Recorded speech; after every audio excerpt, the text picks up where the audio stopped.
Laura. Welcome to another episode of Life Unleashed. I am so excited about today's podcast. I can hardly sit still in my chair.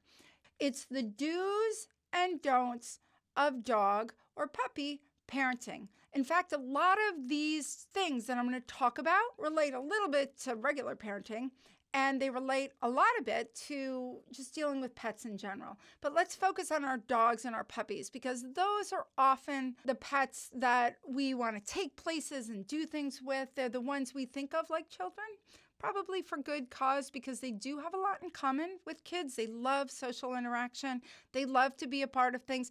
And when they act out, you want to remember that the behavior itself is not bad. The behavior is communication. So we have to dig a little bit deeper and find out why they're acting out and what we can do to help them feel better, feel safer, feel happier, all sorts of things I'm going to tuck into today's podcast. So the first thing we're going to talk about is the don'ts.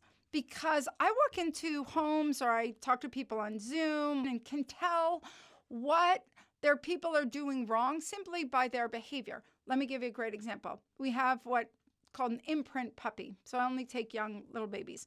She's about 12 weeks old. And every single time I walk up to the gate or I let her out of her crate, which I think of as a crib, she gets very manic, very excited, jumping, biting, like woofing. She gets super excited. So what do I know about the household she came from? I know that when she acted like that, they maybe unconsciously, probably unconsciously reinforced it, because they would just pet her and think, oh no, it's okay, I'm here, don't worry, you can come out of your crate, you have to go to the bathroom. The problem with reinforcing dogs who are hyper aroused, acting in kind of a wild fashion, is that whatever you pay attention to, you actually reinforce. So it's not that the dog is bad, it's that the dog or puppy is getting reinforced for jumping and being hyper aroused, happy in essence, but showing their happiness in like a chaotic fashion because you're focused in that moment. It's just as easy when you walk up to a gate and a dog is jumping to go like this, to take your hands and literally cover your face. It's what I call the peekaboo solution. And simply wait to lower your hands and greet your dogs until they're standing on all four paws. This is what I call the 4-paw rule. But let's get started. Don'ts. And I did promise you I'd go off on tangents. So do bear with me because there's lots of little kernels tucked into just about everything I say. Okay. The number one don't is do not stare at your dogs and bullet command. What's a bullet command? It's a command you repeat over and over again. Sit, sit, sit, come, come, come, down, down, off, off. Blah! The dog kind of gets freaked out. It's overwhelming. And when you're staring at a dog, staring to a dog can be perceived as confrontational. So when you're like, sit, sit, sit, you're basically shouting in their face. Wouldn't it be weird if I walked up to you and said, hello, hello, hello, come my house, my house, my house? You would freak out. Now, when you speak to your dog, you just want to articulate yourself in a calm manner. Sit. You know what I do? If my puppy, I have a puppy and I have dogs, and if any of them don't listen to me, I just say, more for me, and I pretend to eat a treat, which I may or may not have in my hand at the time. And as soon as they think I'm eating something, they're like, oh, I wish. Then they sit down real quick, and I shake my hands back and forth, and I say, oh, no more, no more. So there are ways to ensure your dog listens when you give them a direction. I like directions better than command. Command sounds like I'm a general. General Sarah. Not existent. So I like to think of it as a direction. So when I give my dogs a direction, I want them to feel so connected to me. And later in the talk, I'm going to tell you how to do that. But for now, avoid directly staring and either bullet commanding or disciplining your dog, because the goal is that when you're together, you feel safe and happy. And I'm going to go over that. For now, don't stare at your dog and give them commands or discipline, because they'll perceive it differently than you're trying to convey. Okay, now the second thing is don't harp on them when they're doing something wrong. Again, If I have a dog that's jumping and I harp on them, I'm paying attention to them. And they're going to repeat anything I pay attention to, whether it's negative or positive. And if that sounds like child psychology, it certainly is. One time when my son was very young, I was picking up his sister, who's 4 years older. And the two of us are like little chatterbugs. So she was chatting and I was chatting. And my son was clearly trying to get our attention and failing miserably. So all of a sudden, at the top of his lungs, he shouts out the F-bomb. I slammed on the brake. I turn around. I pay attention to him, which I just did the wrong thing. And you know what? It took another month to get that F-bomb out of his mouth. Because what did he see? When I want their attention, I just scream the F-bomb. Clever kid. Avoid doing that with your dog. Now, when I say don't harp on them for what they're doing wrong, the people who generally harp on their dog for doing wrong think in their mind that it's effective, when I can clearly point out it isn't. For example, they say off when the dog is jumping on the counter. They shout at them when they're nipping or chewing something they shouldn't.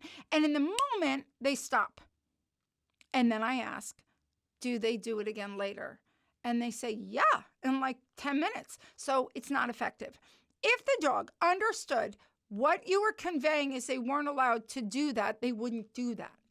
So what you're conveying when you focus on them doing the wrong thing is that this is a very effective way to get me to pay attention, and our relationship is confrontational.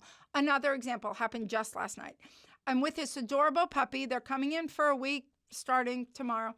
And I'm watching the people interact with this puppy. And every time the puppy picks up a stone, a little tiny stone, the pair shriek, run over, dig the stone out of the dog's mouth. And I said, what you doing? And they said, well, our last dog swallowed a stone. It was a big deal.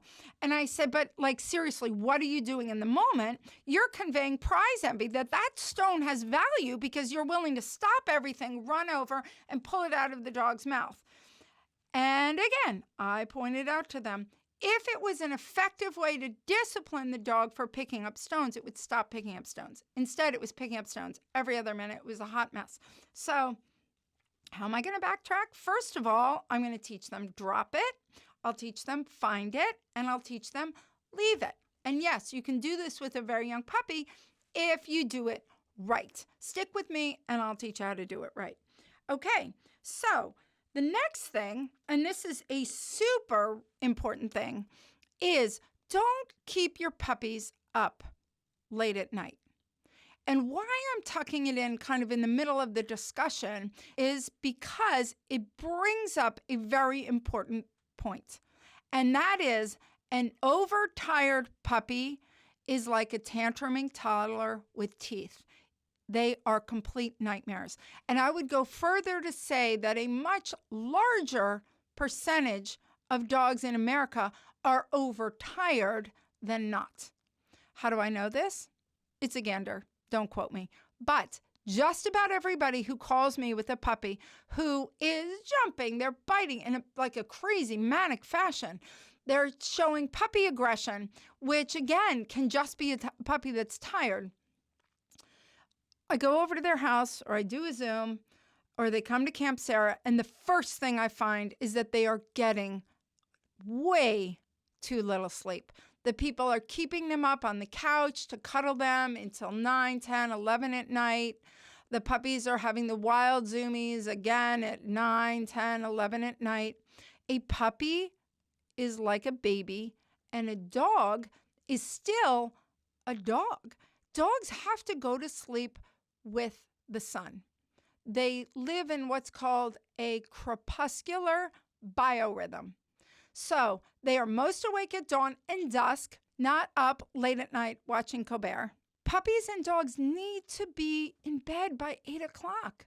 And if you treat a puppy like a best buddy and keep them up watching late night TV, they're going to be overtired in the morning. And they're going to act out because you can't behave. You can't behave well if you feel exhausted. And just think about yourself. Animals need their sleep. As much as you love your new dog or puppy, please create a sleeping ritual. And I'll talk about this a little more in the do's section. So what have we learned so far? Don't stare and bullet command or discipline your dog. You seem very threatening, especially if you have a puppy and you're looming over them, staring down and getting frustrated. You look more like a predator than a parent. Puppies don't act good when they feel bad. So we want to focus on what they're doing right, not discipline for what they're doing wrong. Next, don't. I want to talk to you about negative reinforcement training, or what is called negative reinforcement training. Things like using e-collars, things like yelling at your dog, things like getting frustrated when you come home and you see your dog's done something you'd prefer they not do, like peeing or tearing up a carpet. So what exactly does negative reinforcement do to your dog? The first thing I want to point out it does is it stresses that bond that they have a bestie in the world. They have someone that always has their back. When you yell at a dog, you become predator-like. You become threatening. You are bigger and you're angry. And your anger can frighten your dog. Certainly frightens a puppy. So then your dog is never really sure what mood you're going to be in. And they often get down low and wag their tail below their rump as an appeasement gesture, which everybody finds adorable. Some people think, oh, they know they did something wrong because they're groveling. They're dogs, people, okay? I love my dogs so much, but I still have to remember they're dogs. They have the brain of the size of a nut. 80% of their brain cavity is sensory neurons, and they just don't know. They don't have the cognition. But what does negative reinforcement do to satisfy us? Stops the behavior in the second. Now, that people find as reassuring. Their dog knows they'll stop doing it. But the blowback is that your timing might be off. You might be shocking your dog or yelling at your dog for something they're actually doing right. Hitting a dog or squeezing their mouth or sticking your fingers down their throat or poking them and hissing like a snake. It doesn't have the long-term effect you're hoping for, and you're actually highlighting the bad behavior by focusing on it.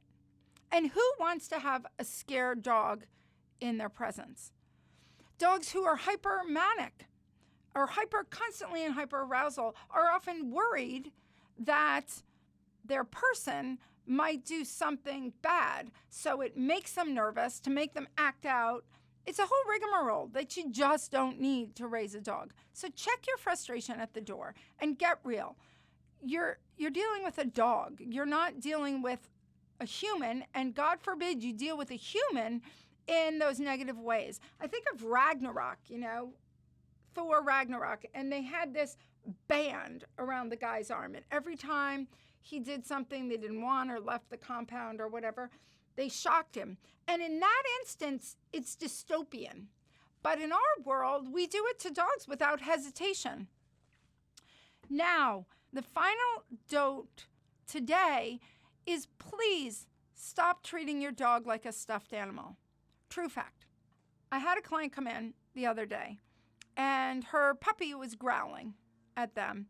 And the puppy is about 3-month-old golden retriever. So I gave this puppy some savory bone, some poor pathetic pig part, or some chicken leg or something. High value, in other words. And I reached down to see if it would snap at me, and it didn't. It wagged its tail. I picked it up. I gave it back to the dog. I tossed him a treat. But right away I could tell this actually isn't a dog problem, the growling and snapping. It's a human problem. So the dog would growl or snap at the person when they came up. The dog might be in a deep sleep or just chewing on a bone or something. Grab the dog by the armpit. Now, by this time, the dog's about 30 pounds. And hoisted it up like a child. Which I said, well, there's good news and bad news. The good news is that it's not the dog's problem. And the bad news is this is a 99.9% human problem. So what's wrong with just approaching your dog and picking them up by the armpits, even though they're 30 pounds? The problem is dogs don't like to be hoisted up by their armpits. I watched the woman, who's so nice. I mean, total. I would be her BFF if she lived next door. Love the lady, but she walked straight at her dog.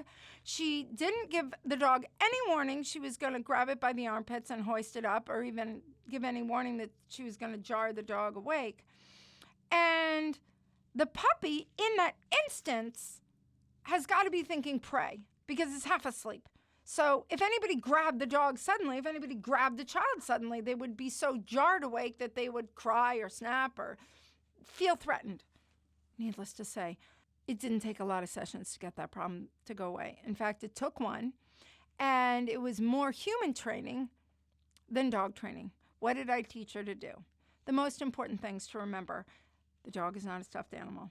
If you're going to do anything to the dog, you have to forewarn it. Okay, nail time before you clip their nails. We have up to mean I'm picking you up. I say alley-oop to my dogs just because I love silly words. Now, when I taught this woman to approach the dog, I told her to turn around so that she was standing side by side and to reach her hands down slowly in front of the puppy's face, wake the puppy up with a happy voice or a treat, and then to very calmly bring the hands back on either side of the rib, say up, and hoist the dog up so that their spine was facing the ceiling and their belly was facing the floor. Not vertical like a baby, because dogs don't walk through the world or even hop like a kangaroo. They walk through the world in a horizontal manner, spine to ceiling, belly to floor. I also posted that this is a golden retriever. So the dog likely doesn't want to be picked up. It's a big puppy. It's only going to get bigger. And to please stop picking the dog up only if necessary. So the key thing I'm pointing out is don't treat your dog like a stuffed animal. They're curious, they're seeking, like they like to check stuff out, they love to play, but they have emotions. They have fear and frustration. And a young puppy is a prey animal. It's got those little needly teeth that are porous and do nothing. And they like to stick close to the den, and they like to know what's happening next. And that's your role, is playing their parent. So if you're going to pick them up, or you're going to put them on a leash, you're going to clip their toes, you're going to brush them, use a cue word, use a licky mat, use some toys or a bone that they love, and make sure when you're handling your dog, you drop your hands down straight under their chin so that they can smell you and know what's happening. Use a word associated to everything the puppy or dog might perceive as negative. And avoid staring and rushing at them and grabbing. Hands are for giving, not for grabbing. It's my motto. Okay, so our 5 don'ts. Number 1, don't bullet command and stare at your dog for prolonged periods of time. Dogs may see it as confrontational. Puppies could view it as an invitation to play rough and start nipping and jumping on you. Don't harp on what they're doing wrong. You're often labeling the behavior you don't want to see instead of encouraging the behavior you do want to see. Don't keep your dog up at night or think they're company for your entertainment. You have to keep them on a sleep schedule. And it's so important that I'm going to go over it in the do's section, so hang tight. Number 4, please check your frustration at the door. Getting angry at a puppy or dog is foolish. You'll just scare them and they won't know what to think about you. We want steady, 100% safety, bonding, encouraging relationship going both ways. Number 5, don't treat your puppy like a stuffed animal. It is a thinking, feeling, sentient being, and it wants to feel a connection with you, but it also needs to know what's going on in your mind. And I'm going to teach you about this right now in the do's section. So let's march on. Do. Number 1 thing to remember is your dog or puppy always wants to know, where should I go and what should I do in this situation? Whether it's you're sitting down for a meal, somebody coming over, you're going to the vet, you're walking the dog, and an aggressive dog is approaching. They want you to be able to direct them where to go and what to do so they don't have to make the decision for themselves. Like children, they really like to have an authority figure to focus on and trust. Number 2, remember, dogs, like babies, like people, have 5 basic needs. They need to eat, drink, sleep, go to the bathroom, and play.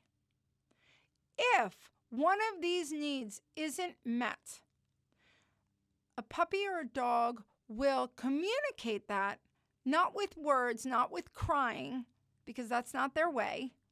They will communicate an unmet need by acting out frantically and/or nipping. And it's not the playful light nipping that's like their little front teeth are nibbling the end of your fingers. They roll those fingers back in their mouth and crunch, because when a puppy needs something, it could be even just water. They're thirsty. They need something. Their body feels all out of balance. The most frequent needs that people don't recognize are their puppy's needs to sleep and poop. So those are needs that often go unmet and unprocessed by puppy parents or dog parents. And those are things to watch for. I'm going to talk about sleep again. A young puppy needs up to 20 hours of sleep per day before the age of 12 weeks. And you might think, that's absurd. What is she talking about? And I will underscore it again. A young puppy needs up to 20 hours of rest a day. A lot of people ask why, and I tell them, because until they're 12 weeks old, their brain is developing. And if they're overstimulated, they develop this chronic state of hyperarousal.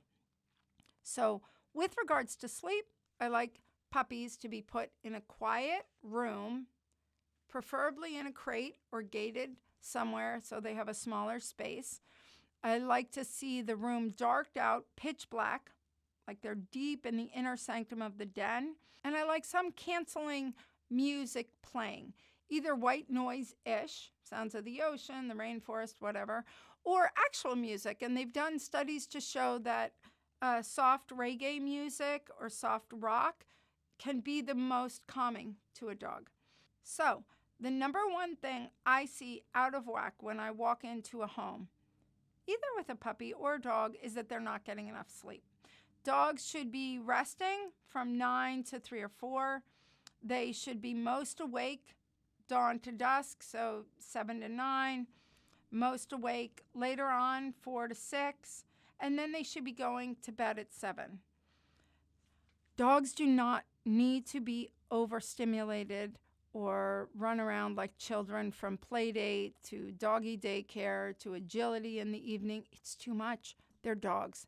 To be the best they can be, they need the right amount of sleep. And even an adult dog still needs 15, 16 hours of rest each day, if not more. Keep that in mind. Now, rules of communication is the next big do. When you're communicating with your dog or puppy, remember they do not speak English. They communicate with their posture, with the 5 posture points: the eyes, the ears, the mouth, the tail, and their overall body carriage. People freak out when I tell them this, and I direct them to the downloads that's on my website under the download section. Human and dogs' physical communication, aka body language, is nearly identical. When you get happy, let's say a team scores, and you do the wave and you jump up in exhilaration, you're up, you're positive. It passes in, seconds. You're not up there waving for the rest of the day, but you go up. What happens to a dog when they're happy or excited? Everything goes up. Their head goes up, their ears go up, their tail goes up. When your dog is frightened or sad, their body goes down, their tail goes down, their ears go back. They kind of try to slip into the floor and disappear sometimes. If our body communication is similar and dogs communicate more with posture than vocalizations, how can we spin that so that when we give them direction, sit, calm down, wait, back, they can register them? And this is a fun fact about dogs. They can pick up words as long as we say them as we're doing a behavior. We say them as we're doing a behavior. So when dogs come to Camp Sarah, one of the first words they learn, and the first lesson I give my clients, is to teach your puppy or dog that all good things happen when they're on their mat.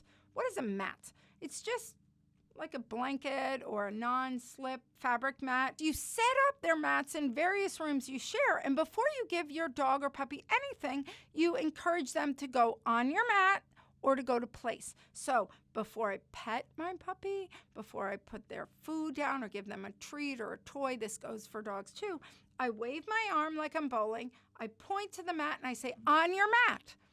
Now, this draws into tip number 1. Puppies always want to know where to go and what to do. So we are going to posture and pair to the posture a word on your mat as we direct our dogs to their mat. Once they get there, what do? Give them the toy, give them the attention, give them the bone, give them the toss their ball. But on your mat, we say with both posture and a vocalization. So our dogs are beginning to listen to us and watch us to figure out where to go and what to do. Now, when I'm teaching people how to communicate to their dog, I always encourage a warrior pose. What does that mean? I got to tell you, little 2-year-olds love the warrior pose. It means stand up like a confident person. So your dog views you as having conviction. If you bend down and whimper or stare at your dog and keep repeating things, they're going to tune you out. You just don't make any sense to them. So when I say on your mat, I stand up in a nice, tall pose. I point to my mat and I look at my mat and I reinforce my dog or puppy as soon as they go there. So it's important to teach your dog directions. A simple one is to say ball as you're picking up a ball. Let me ask you a question. I have a ball in my hand. I have a 4-paw rule in my house, which means my dog has to be on 4 paws to get anything they desire. What happens if I'm holding the ball and the dog jumps up? I do what I call the opposite action response. I just lift the ball higher in the air, and I don't bring it down again until my dog is calm. Now, once my dog stands still or sits, I'm going to toss that ball, but I'm going to keep lifting it up if they jump. So again, we point to this. I want to focus on what they're doing right rather than rewarding them for what they're doing wrong. Posture, words are very important. Also, you want to remember in these instances that you're the one teaching your puppy. Your puppy or dog is not teaching you. So, words said in a clear voice on your mat, sit, come. Prompt them initially with reinforcements, their ball, their toy, their bone, your attention, anything they perceive as positive, and structure the interaction so that you're teaching them simple words like ball, bone, outside. Make a list of routine words and say them in this directional tone, not high pitch. Bone, bone, outside, come. I sound kind of like I'm whining, or I sound kind of like a bird, but I don't sound like I have conviction. So when I talk to my dogs, it's always come, sit, wait, watch, inside, on your mat. Very strong words, not loud, not high-pitched, not low, like I'm somebody else, just in a confident voice. Okay, now, the last thing I want to do you for, something you need to keep in mind and do with your dog, whether you've got a dog now, you've had a puppy for a few weeks or months, or you just got a new dog or puppy, is to socialize them and to teach them the meaning of everyday words like outside, inside, as well as some basic directions you'll need to tell them where to go and what to do. And the reason this is so important is because dogs feel happier and happiest when they know more, when they can predict what's coming next. So in my house, when I say outside and I walk to the door, I know I'm going to have those 20 little paws scampering after me. And when I turn around and tell them to wait, I can encourage them to sit before giving them rewards.